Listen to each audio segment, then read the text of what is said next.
So hello दोस्तों, स्वागत है आप सभी का आज के इस नए वीडियो में। आज के इस वीडियो में आप लोगों को कक्षा 10 हिंदी 2026 के मॉडल पेपर को बताने वाला हूं और ये सेम ऐसा ही पेपर आपके एग्जाम में 18 फरवरी को पूछा जाएगा। तो वीडियो को पूरा देखिएगा, एक एक इंपॉर्टेंट क्वेश्चन को अच्छे से याद कर लीजिएगा। मैं आप लोगों को एमसीक्यू सॉल्यूशन के साथ बताने वाला हूं तथा आपको एक एक क्वेश्चन को बताऊंगा किस प्रकार से आपके एग्जाम में क्वेश्चन पूछे जाते हैं। तो वीडियो को पूरा देखिएगा, एक एक चीजों को अच्छे से याद कर लीजिएगा। तो चलिए शुरू करते हैं आज का वीडियो। देखिए, आप लोगों को तो पता ही होता है कि आपका जो टाइम हो 3 घंटे 15 मिनट का रहेगा और आपका टोटल पूर्णांक 70 नंबर का रहेगा। ठीक है, इसमें देखिए 3 घंटे 15 मिनट, जो 15 मिनट है आप लोग को प्रश्न पत्र पढ़ने के लिए दिए जाएंगे और पूरा प्रश्न हल करने के लिए आपको टोटल 3 घंटे 15 मिनट मिलेंगे। देखिए, जो प्रश्न पत्र है वो 2 खंडों में विभाजित होता है। खंड अ में आप लोग को पता ही है कि 20 बहुविकल्पीय प्रश्न पूछे जाएंगे और खंड ब में आप लोग को 50 नंबर के वर्णात्मक प्रश्न पूछे जाएंगे। और यहाँ पे याद रखिए कि जितने भी बहुविकल्पीय प्रश्न है सबके लिए आपको OMR सीट मिलेगी। क्या मिलेगी? OMR सीट मिलेगी और उसमें आप लोग को इसका उत्तर देना है।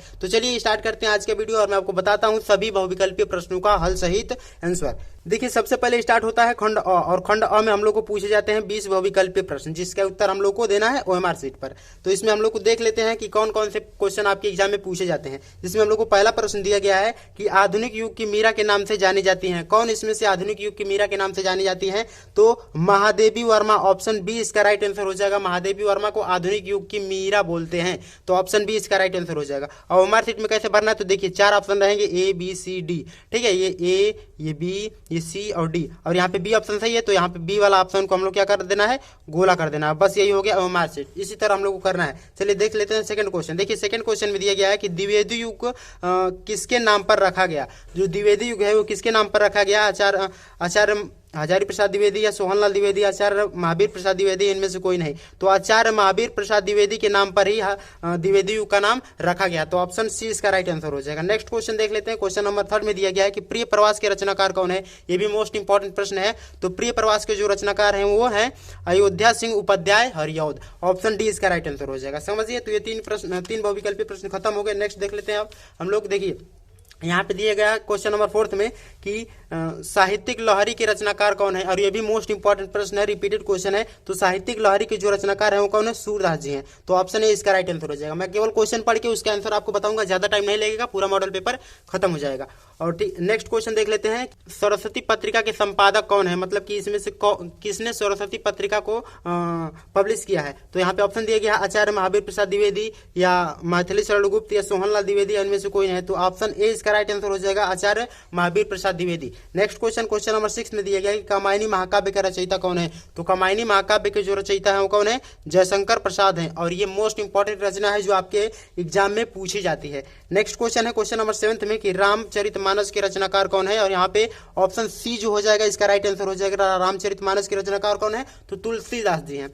नेक्स्ट क्वेश्चन नंबर 8 में दिया गया है कि गोदान उपन्यास के लेखक कौन है? तो गोदान उपन्यास के जो लोग लेखक हैं वो ऑप्शन डी में है मुंशी प्रेमचंद्र। इनका पूरा नाम क्या है? मुंशी प्रेमचंद्र। तो ऑप्शन डी इसका राइट आंसर हो जाएगा। ठीक है, चलिए देख लेते हैं नेक्स्ट क्वेश्चन। यहाँ पे हो जाएगा कठिन काव्य का प्रेत किसे बोला जाता है? यहाँ पे ऑप्शन दिया गया है सुमित्रानंद पंत, जयशंकर प्रसाद, यहाँ पे दिनकर है, रामधारी सिंह दिनकर या केशव दास। तो ऑप्शन डी इसका राइट आंसर हो जाएगा। केशव दास को ही बोला जाता है कठिन काव्य का प्रेत के रचनाकार हैं। नेक्स्ट क्वेश्चन नंबर 10 में दिया गया है कि प्रथम तार सप्तक कब प्रकाशित हुआ था? तो देखिए, जो प्रथम तार सप्तक प्रकाशित वर्ष है वो है 1943, मतलब 1943 में प्रकाशित हुआ था। तो ऑप्शन नंबर सी इसका राइट आंसर हो जाएगा। नेक्स्ट क्वेश्चन नंबर 11 में दिया गया है कि प्रत्यय कितने प्रकार के होते हैं या प्रत्यय के कितने भेद होते हैं? तो प्रत्यय के 2 भेद होते हैं, एक होता है कृंत प्रत्यय और एक होता है दधिच प्रत्यय। तो ऑप्शन सी इसका राइट आंसर हो जाएगा। 11 क्वेश्चन खत्म हो गए। नेक्स्ट देख लेते हैं आप क्वेश्चन नंबर 12। देखिए, क्वेश्चन नंबर 12 भी इंपॉर्टेंट है और इसमें हम लोग से पूछा गया है कि निम्नलिखित में से सर्वनाम है। तो सर्वनाम का सीधा सा मतलब क्या होता है? जो संज्ञा के स्थान पे प्रयोग होता है। तो इसमें से जो संज्ञा उसको हटा देना है। तो सोहन, चलना और दुख, ये क्या है? एक प्रकार की संज्ञा है, लेकिन वह जो है इसका राइट आंसर हो जाएगा। वह जो है वो क्या है? सर्वनाम है। तो ऑप्शन डी इसका राइट आंसर हो जाएगा। नेक्स्ट क्वेश्चन नंबर 13 में दिया गया कि माता पिता में कौन सा समास है? तो माता और पिता के बीच ये जो योजक चिन्ह लगा है इसे हम लोग बोलते हैं योजक चिन्ह। जो माइनस का चिन्ह होता है हिंदी में इसे योजक चिन्ह बोलते हैं। जब यहाँ पे ऐसा चिन्ह लगा रहे किसी भी 2 वर्ड के बीच में तो होता है द्वंद्व समास। तो ऑप्शन बी इसका राइट आंसर हो जाएगा। ठीक है, नेक्स्ट क्वेश्चन देख लेते हैं कि चौवर्ण का उच्चारण स्थान क्या है? जो चौवर्ण है इसका उच्चारण स्थान क्या होता है? तो तालु होता है। तो ऑप्शन बी इसका भी राइट आंसर हो जाएगा। नेक्स्ट क्वेश्चन है क्वेश्चन नंबर 15th में क्या दिया गया है। और ये भी मोस्ट इंपॉर्टेंट है कि पीपर पात सरिस मंडोला में कौन सा अलंकार है, तो इसमें है रूपक अलंकार। तो ऑप्शन बी इसका भी राइट आंसर हो जाएगा।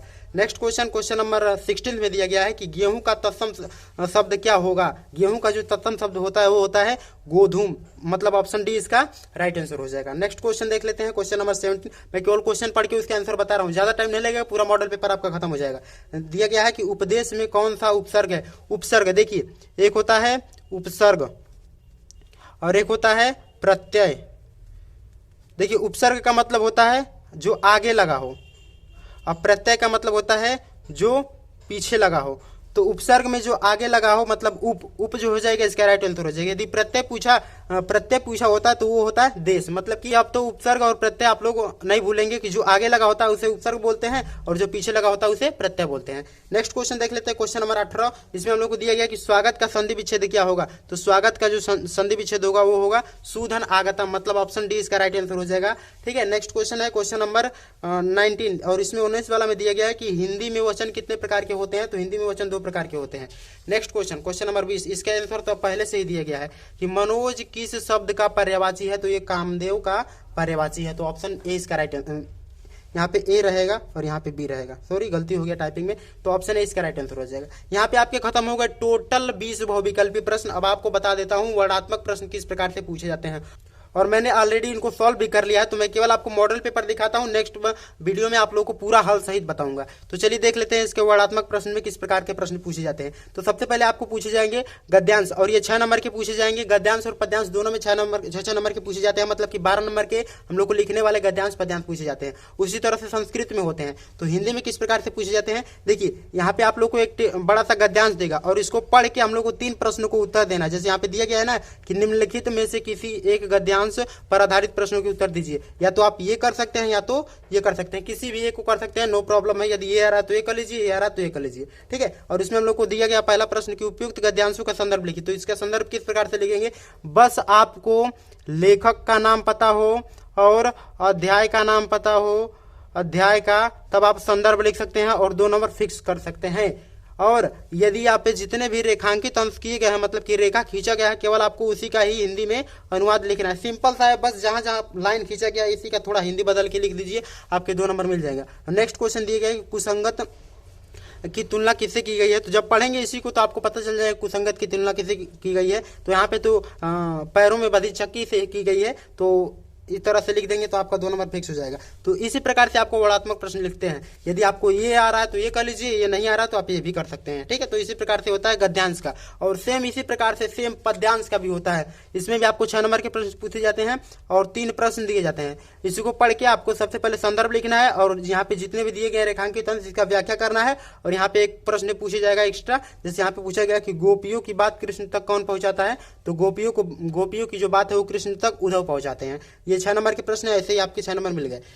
नेक्स्ट क्वेश्चन है क्वेश्चन नंबर 3, और इसमें हम लोग को दिया गया है कि निम्नलिखित में से किसी एक लेखक का जीवन परिचय लिखिए। यहाँ पे 3 ऑप्शन देंगे और किसी एक का हम लोग को जीवन परिचय लिखना है। लेखक और कवि दोनों में आपको जीवन परिचय लिखना है, और मैंने ऑलरेडी इन सभी लोगों का, जयशंकर प्रसाद का, आचार्य रामचंद्र शुक्ल का, तुलसीदास का और सूरदास जी का, सबका जीवन परिचय अपलोड कर दिया है। तो आप लोग वीडियो के डिस्क्रिप्शन में लिंक होगा, वहां से आप देख सकते हैं। ठीक है, तो इनका जीवन परिचय किस प्रकार से लिखा जाता है ऑलरेडी मैंने अपलोड कर दिया है। नेक्स्ट क्वेश्चन है क्वेश्चन नंबर 4। देखिए क्वेश्चन नंबर 4 भी मोस्ट इंपॉर्टेंट है। जैसे संस्कृत में गद्यांश पद्यांश, हिंदी में गद्यांश पद्यांश होता है, उसी प्रकार से संस्कृत में भी गद्यांश पद्यांश होता है। तो आप लोग को केवल इसको पढ़ के इसका संदर्भ लिखना है और इसको हिंदी में अनुवाद कर देना है। उसी प्रकार से यहाँ पे पद्यांशों में भी इसको पढ़ के और हिंदी में अनुवाद करना है। और आप लोग के लिए मोस्ट इंपॉर्टेंट है श्लोक, 2 नंबर का श्लोक पूछा जाता है। तो आप लोग 2 श्लोक की जरूर याद कर लीजिएगा, जो इस पेपर में नहीं आया है वो श्लोक आपको इसमें लिखना है। और संस्कृत के 2 प्रश्नोत्तर आते हैं, तो किसी 2 प्रश्नों का उत्तर लिखना है। तो यहाँ पे जितने भी 4 प्रश्न पूछे गए हैं इसमें से केवल 2 का लिख दीजिए, बस आपके 2 नंबर मिल गए। नेक्स्ट क्वेश्चन देख लेते हैं क्वेश्चन नंबर 7। देखिए क्वेश्चन नंबर 7 भी मोस्ट इंपॉर्टेंट है, और ये आपके मंडल में जो भी काव्यखंड या खंड काव्य चलता हो आपको केवल उसी का ही आंसर देना है। जैसे मान लीजिए किसी में अग्र पूजा चलता हो तो ये जो 2 प्रश्न है इसमें से केवल एक ही प्रश्न करना है। और किसी में ज्योति जवाहर चलता हो तो ये 2 प्रश्न जो है इसमें से केवल एक ही करना है। किसी में मुक्ति दूत चलता है तो इसमें से केवल एक ही करना है। ठीक है, ये 3 नंबर का प्रश्न है। इसी प्रकार के क्वेश्चन पूछे जाते हैं। अब नेक्स्ट क्वेश्चन आ जाइए, क्वेश्चन नंबर 9। ये है आपके एग्जाम का सबसे हाईएस्ट नंबर वाला क्वेश्चन, क्वेश्चन नंबर 9। और इसमें हम लोग से पूछा गया है कि निम्नलिखित में से किसी एक विषय पर निबंध लिखिए, और ये निबंध जो होता है 7 नंबर का पूछा जाता है। और इसमें हम लोग को दिया गया कि पर्यावरण संरक्षण के उपाय पर लिखिए, आतंकवाद कारण और निवारण पर, जनसंख्या लाभ और हानि पर, नारी सशक्तिकरण पर। किसी एक टॉपिक पर लिख दीजिए। और मैंने ऑलरेडी इन सभी पर निबंध अपलोड कर दिया है, वीडियो की डिस्क्रिप्शन में लिंक है, सबको देख लीजिएगा। और इसी प्रकार से क्वेश्चन नंबर 10 में हम लोगों से पूछा गया है कि अपने रुचियों का उल्लेख करते हुए अपने मित्र को एक पत्र लिखिए, और ये 4 नंबर का पूछा जाता है। या ये भी कर सकते हैं कि उत्तर मध्य रेलवे को एक शिकायत पत्र लिखिए जिसमें टिकट निरीक्षक द्वारा किए गए अभद्र व्यवहार का उल्लेख कीजिए, ये भी कर सकते हैं। और ये जो ओरिजिनल पेपर नहीं है, मैं केवल आपको सैंपल पेपर बताया हूं कि इसी प्रकार से आपके एग्जाम में क्वेश्चन पूछे जाते हैं। यदि आप इन सभी प्रश्नों को सॉल्व कर लेते हैं तो मैं पूरी गारंटी देता हूं कि आपके एग्जाम में इससे अलावा या इससे रिलेटेड ही क्वेश्चन पूछे जाएंगे, इसके बाहर एक भी प्रश्न नहीं पूछे जाएंगे। तो आई होप कि आज का पूरा वीडियो आप लोगों ने समझ लिया होगा कि किस प्रकार से आपके एग्जाम में क्वेश्चन पूछे जाते हैं। तो वीडियो को लाइक कर दीजिएगा, और चैनल पर नए हैं तो चैनल को सब्सक्राइब जरूर कर लीजिएगा, ऐसी वीडियो आपको डेली मिलेंगी। तो मिलते हैं नेक्स्ट वीडियो में, तब तक के लिए धन्यवाद। जय हिंद, बाय बाय।